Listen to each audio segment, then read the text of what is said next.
So, linggo nga ngayon guys at close ang Barangay Binuligan. So, ito nga yung aming Barangay Binuligan.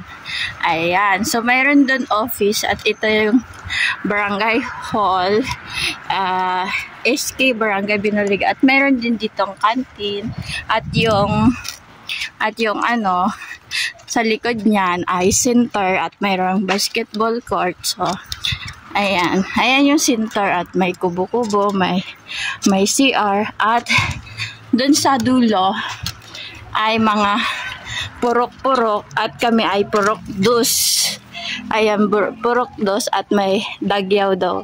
Today, ang dagyaw ay maglilinis kung ayan. So, ayan ang aming purok, yung kulay yellow ang bubong guys. At ayan, mga puging nagbabasketball. Ha ha ha.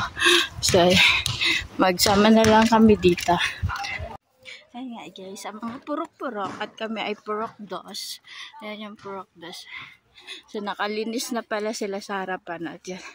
Ayan. So, ayan. Pag ano kami, magdagyaw. Ay, si Ern na may ebidensya si Ern. Masipag naming tagaluto, si Nanay. Masarap magluto. Hi! Hi, Nate. May mga kaldero. Si Enzo ang boss. Si Ern. Ayan. Malinis na. Maaga sila.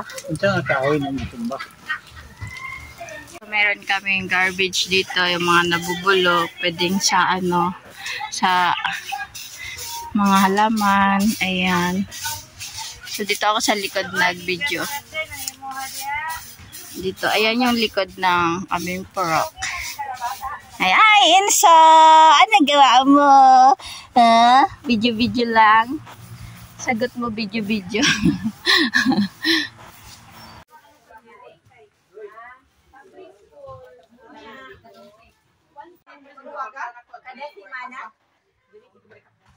Kada 2 weeks.